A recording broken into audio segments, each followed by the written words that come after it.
Welcome to the NLP UK Training Podcast. I'm Callie Fraser. And I'm Steve Kay.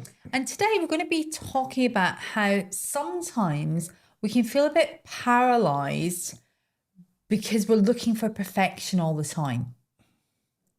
Or we might think we have to know everything before we take the plunge and do something new. Obviously, it's good to know and have a good foundation and know pretty much what you're doing. If you want to be a coach, be trained as a good coach, get practice, get feedback, start getting customers.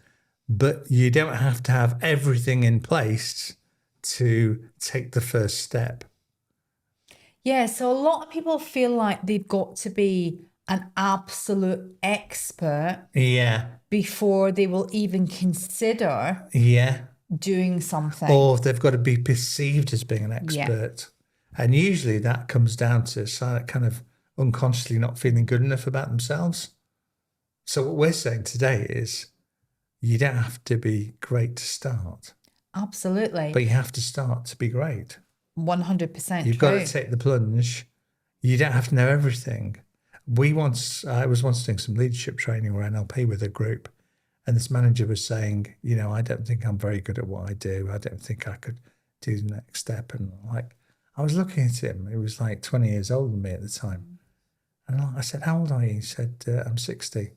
I said, how old will you have to be so you know you're good enough to do your job? And he went, oh yeah. He was like mentally counting 61, 62, 63, 64, 65. Oh, we retired then. And he realised that he was good. The problem is that, this whole thing about trying to make sure everything's perfect, I don't think there's actually any such thing. No. Because, as a coach, as an NLP coach, I know I'm never done. Yeah. Ever. There's always something more to learn. There's every client that I work with, I learn something from working with that client. Yeah. Every group of NLP practitioners that comes on our program, they're teaching us just as much as we're teaching them. So, you never know everything. But that doesn't mean that I can't teach the NLP practitioner program. That doesn't mean I'm not a good coach. And I think kind of if you're always going for that perfectionism, number one, it will stop you doing what you really want to do. Yeah. Number two, once you think you've got there, you'll stop growing. Yeah. I remember my first inquiry. I decided to set up on my own. I was doing consultancy, leadership training. I just finished my Masters in Manufacturing Management with distinction, which I was dead chuffed about. Because I failed my 11 plus. So I was really chuffed I'd done this. And I got a phone call from a mate of mine who did health and safety training for a college's business department. And he said, I've put you in touch with this guy called Andy, and he runs this department. You'll need to do some leadership, some manufacturing management training, some quality, some motivation, some time management, stuff like that. He said, don't say you can't do it, because there might be one or two bits that you need to brush up on or research. And it was such good advice. Yeah. How old do you need to be a consultant? Well, by the time you're 45, you've probably got quite a lot of experience behind you. Yeah, absolutely. I wasn't 45, I was 40. But so that was really good advice. You don't have to know everything, because you can find it out. Yeah. There's loads of things I've done where I've had to research and go and find out information. And I know I'm good and I can do 90% of it, but some bits can be new, and I've just gone away and learnt it and done it. And then that becomes something new that we do. It's back to stretching your comfort zones, isn't it? Absolutely. Quite often I hear practitioners say, oh, I can't start charging for coaching. I need to practice. Now, I know they're competent. I've watched them do the techniques. I've assessed them doing the techniques. I've seen them coach. I've seen them, do things like submodalities, limiting belief change, and they're really, really good.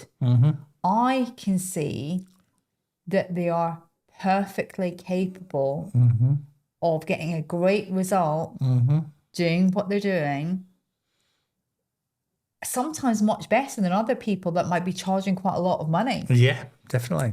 But they've got this thing in their head, oh, but I've got to practice. And I kind of say to them, well, how long will you have to practice for you to believe that you can charge? Because your clients already want to pay you because they want to get the result. But it's in their head, isn't it? The problem's in their head. It's not outside. Yeah. So what we're saying is, we obviously want you to be reasonably competent before you go and set up in your own business or before you go for a promotion. But how many people don't go for a promotion or do something new in a new area? Because, do you know what? We once had a group of people, and this woman said, well, my goal would be to learn how to swim. I'm an adult. I could never swim. And so I said, well, why don't you go and have lessons? Why don't you go swimming lessons? She said, because everybody would laugh at me. And I said, but surely if you went for a swimming class with new beginners, nobody else would be able to swim. She said, I hadn't thought about it like that. Yeah. And then someone else in the group said, I'll go with you. I can't swim either. I'll go with you. So it's like, to pardon the pun, taking the plunge, isn't it? Yeah. But the thing is, in that swimming lesson, she wouldn't have jumped in at the deep end. No. She would have started at the shallow end. So, you know, we're not saying that you can just, you know, call yourself an NLP practitioner,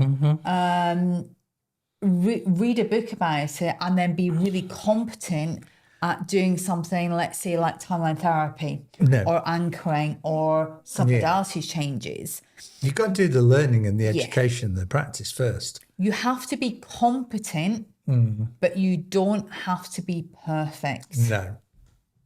Because if you think that way, you will never feel ready. And sometimes you've just got to do it. You know, like the Nike slogan, just do it.